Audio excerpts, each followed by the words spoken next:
Hello, everyone. You're welcome back to Boyos Network. Thank you guys for tuning in to listen. I do really appreciate. Please, if you're just coming for the very first time, hello, you are also welcome. Please don't forget to give us a thumbs up and also subscribe to our channel. Thanks once again for stopping by.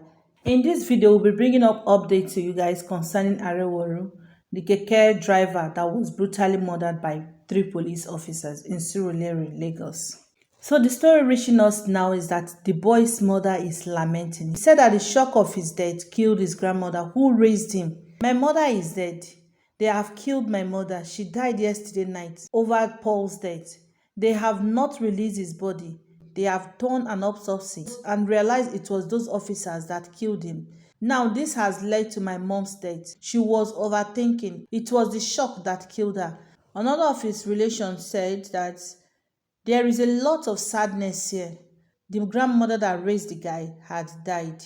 She has not been eating and she has been thinking. She eventually died last night after she heard about the report of the autopsy, which indicate that the late Paul was strangled and was hit multiple times till he gave up the ghost. Now, wow, what a sad and unfortunate situation.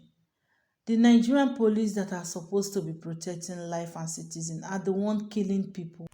Now, the action of this police did not just take only one life, the life of the boy, but also the life of his grandmother, with what is actually happening in the police force. One could say that these police people are also. Not too long ago, a policeman killed a lawyer at Ajay. The case is still on. Yet another one has happened. And tomorrow, before we know it, tomorrow another one will also come up. Do you guys know the most painful part of all these things? That those people who are supposed to fight for the poor masses are busy campaigning for re-election. And the most annoying part now is that the poor masses are also equally dancing in support of them.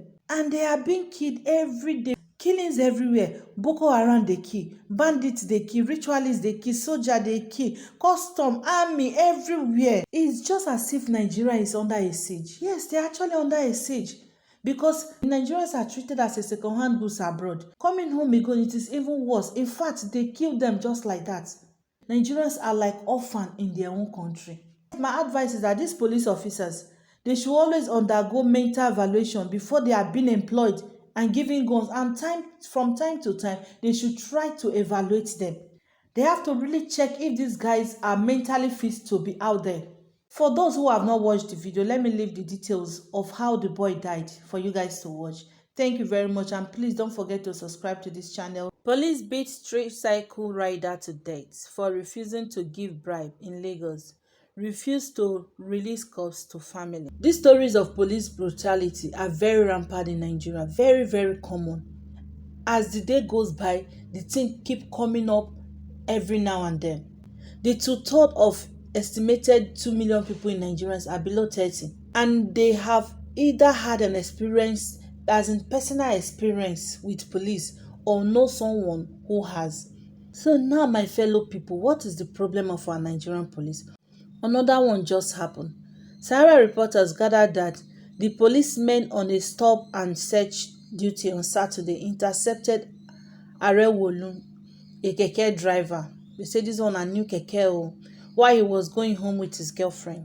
The policemen requested for bribe from him and he refused to give them.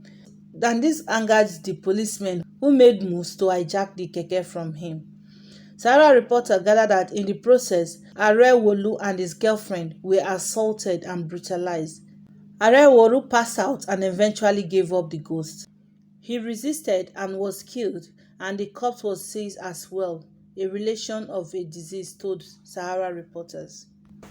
The truth of the matter is that the guy just got the tricycle, and the 3 policemen of the Area C police station planned to hijack it from him after he refused to give them bribe. So when he resisted and raised alarm, he was beaten and lynched to death. His corpse was taken away as well, and the tricycle. But right now, they didn't release the corpse to us.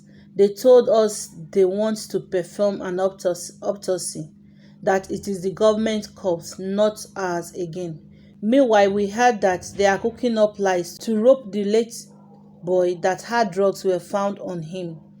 They went to dump his corpse in the mortuary. The girlfriend fainted as well when they attacked both of them on that day, on Saturday night around 10 p.m. So presently, the family of the tricycle rider is demanding justice over his death after he was brutally murdered. So one will wonder, what is the cause? What could have been the cause?